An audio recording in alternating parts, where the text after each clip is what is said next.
Bien le bonsoir, je garde les clés ce soir pour Mamadou Ibra Kane empêché. Avec moi sur ce plateau, Monsieur Alassane Seck. Il est le secrétaire exécutif de la Ligue sénégalaise des droits humains. Monsieur Seck, bonsoir. Bonsoir Khalifa Diakhaté. Vous êtes là avec moi ce soir pour parler de cette grève de la faim entamée à la maison d'arrêt et de correction de Rebeuss. Les détenus qui s'insurgent contre les longues détentions préventives. Alors, n'est-ce pas là une situation qu'on a un peu trop laissé pourrir pour en arriver à ce résultat? Malheureusement, oui, il faudra le déplorer, il faudra le constater pour le déplorer, Khalifa, parce que justement, ça a duré, ça a perduré.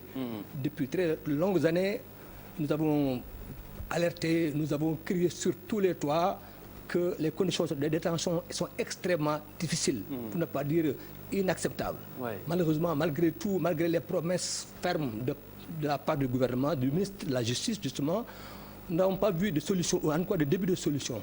On peut le constater. Et justement, le code pénal ou le code de procédure pénale, qui avait comme objectif principal justement de trouver une solution alternative pour désengorger les prisons, justement ça tarde à être appliqué, cette procédure, cette code finalement malheureusement. Et ce qui devait arriver est arrivé parce que justement les détenus sont dans une situation qu'ils ne peuvent plus supporter, insupportable. Et la Ligue sénégalaise des droits humains demande l'application des réformes. C'est des réformes qui sont liées au code pénal et au code de procédure pénale. Absolument. En quoi, selon vous, cela peut-il apporter des réponses à cette question, cette problématique? Le premier élément, c'est de ne pas systématiser les détentions. Il ne faudrait pas que le procureur, sur un tour de passe-passe ou pour ses humeurs, en quoi pour appliquer la loi, malheureusement, systématiquement, il met en détention des gens qui sont susceptibles d'être en contrôle judiciaire. Qu'est-ce qu'il faudrait faire? On aurait dû, les gens qui ont fait une infraction, peut-être, il y a dit peut-être, qui sont peut-être forcément innocents, parce qu'on fait ce qu'on appelle on est présumé innocent avant le jugement, on peut les mettre en contrôle judiciaire.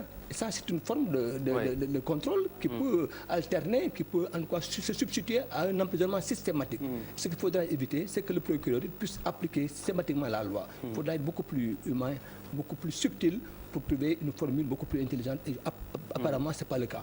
Y aurait-il d'autres alternatives un peu plus concrètes, disons, puisque là, vous invitez l'État à accélérer ses promesses, ses engagements pour la construction d'autres prisons au Sénégal, mais entre-temps, il y a le facteur temps, c'est le facteur bloquant. Le temps, on l'a dit tout à l'heure, c'est d'abord ce qu'on a fait depuis quelque temps avec le nouveau ministre de la Justice, heureusement, ce qu'on appelle la liberté conditionnelle. La liberté, on libère les gens après avoir purgé une peine autour d'un tiers, un demi de la période concernée. C'est une solution quelque peu intéressante qu'on peut systématiser. On peut, comme on l'a dit, appliquer, demander au procureur ou bien aux juges d'instruction, en tout cas ceux qui sont chargés de mettre les gens en prison, d'être beaucoup plus subtils, beaucoup moins dogmatiques.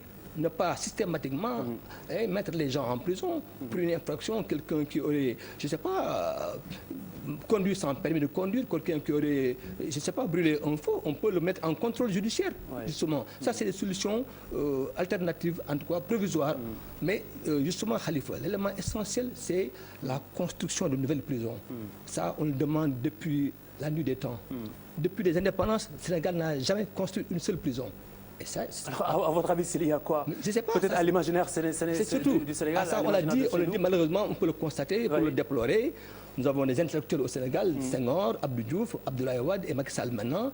55 ans de gestion de l'État par les Sénégalais, mais qui, on peut le soupçonner, sont tombés dans l'imaginaire sénégalais. Qu'est-ce qui se dit à ce propos, justement? À ce propos, on dit que l'imaginaire dit que une autorité sénégalaise, une autorité quelque part, quand elle construit une prison, elle doit être la première à être incarcérée. Et ça, c'est ahurissant qu'on puisse le croire, parce que je vois des gens qui sont en prison. Karim Wade n'a pas construit de prison, que je sache. Idrissa Seck ou tant d'autres personnalités qui étaient là n'ont pas construit de prison. Pourtant, ils sont en prison.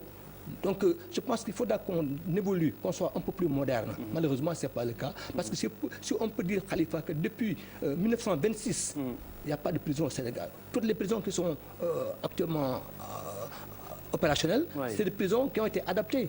La prison de Kaolack, c'est une ancienne écurie qui a été adaptée. Vous vous rendez compte? Donc, les gens...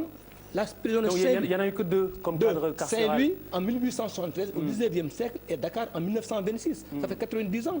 Donc c'est incroyable qu'on puisse assister à cette situation-là. On parlait de la prison de Diamniadio. Mais on voit dans le budget de 2016, il n'y a pas trace d'une ligne de budget concernant cette prison de Diamniadio. on parlait d'une école de formation pour l'administration pénitentiaire. Mais l'école est maintenant logée au ministère, au niveau de l'école de police. Oui. Alors qu'on avait déjà posé la première pierre, l'argent était déjà mobilisé. Oui. Donc tous ces manquements concourent à constater malheureusement qu'il n'y a pas de volonté politique. Alors là, il est question là des longues détentions préventives, ce qui appelle forcément les conditions de détention. Absolument. Est-ce que vous, en tant qu'organisme de défense des droits de l'homme, ce serait trop rêvé que de penser qu'un jour, vous aurez la possibilité d'effectuer des visites inopinées dans les prisons? Ça, on peut le souhaiter, parce que je pense que c'est une forme de ce qu'on appelle monitoring. Je viens tout de suite aujourd'hui d'un congrès des comités nationaux des droits de l'homme d'Afrique francophone, où il est question de monitoring sur les lieux de privation de liberté. Malheureusement, il n'y a pas une application de ces réformes et de ces propositions. Depuis 2012, on a institué ce qu'on appelle l'ONLPL, l'Observatoire national des lieux de privation de liberté, qui est présidé par un magistrat, Boubou Diouf Tall, encadré par des magistrats et des anciens commissaires, qui a son rôle à jouer justement d'aller de façon inopinée dans les prisons. Il y a une semaine, ils étaient à Bakel avec le Haut Commissariat aux droits de l'homme. Malheureusement, toutes ces recommandations sont dans les tiroirs parce que justement, il n'y a pas un début, parce qu'il y a un minimum de moyens à mobiliser. Or, apparemment, ce n'est pas la première préoccupation des gouvernants. On peut le constater. Cette année, il faut peut-être saluer Khalifa, un geste de l'État qui a augmenté la ration journalière des détenus, qui est passée de 750 à 1000 francs. Ça, c'est une première, on peut le saluer. Mais pour autant, pour la construction de prisons, il faudra qu'on sorte de ce carcan imaginaire qui consiste à bloquer de façon systématique toute velléité de construire une prison. Ça, c'est vraiment une situation qu'on peut déplorer. Essayer d'être beaucoup plus moderne. On a vu un président très jeune qui est né après les indépendances. On ne peut pas imaginer qu'il tombe dans ce piège, justement, de ne pas construire de prison. Malheureusement, il faudra peut-être voir au niveau du Parlement comment faire au niveau du ministère de la Justice, où l'occupant principal du ministère de la Justice est un militant chevronné des droits de l'homme, Philippe Kaba, pour ne pas le nommer. Et malheureusement, malgré tout, il est là depuis 3 ans. On ne voit pas venir ce grand projet. Alors, ces réformes du Code pénal et du Code de procédure pénale, quelle en est la teneur, globalement, pour que vous puissiez penser que c'est la solution, en réalité, à cette urgence? C'est d'abord, justement, il y a beaucoup de lignes, il y a beaucoup de paragraphes, il y a beaucoup d'alinéas. En tout cas, c'est pour alléger. Quels sont les axes principaux? Moi, ce qui me concerne, c'est la procédure pénale. Par exemple, comment faire pour que la détention ne soit plus systématique. Moi, c'est le point qui m'intéresse. Moi, c'est penser, parce qu'en parlant de prison, on parle de détention. Or, je vous dis que dans la prison de Rebeuss, il y a des chambres qui contiennent 200 personnes pour une toilette, Khalifa. Ça, c'est ce qu'on appelle... Dans une superficie de combien? Pour une prison, une cellule qui était prévue pour 40 personnes, en contient 200 pour une toilette. Est-ce qu'on peut imaginer une personne humaine dans ces conditions? Je dis que moi, si j'ai un cheval ou un mouton que je veux élever chez moi, je ne peux pas l'imaginer, me mettre dans ces conditions-là. C'est inacceptable. Absolument. Donc, pour les procédures pénales, les réformes sont dans les tiroirs, encore dans le couloir, dit-on. Mais encore, ça tarde, parce que ça dépend, je vous l'ai dit, du ministère de la Justice, qui doit peut-être en parler au niveau du gouvernement, en Conseil des ministres, et la loi soit votée, et après appliquée. Malheureusement, ça tarde.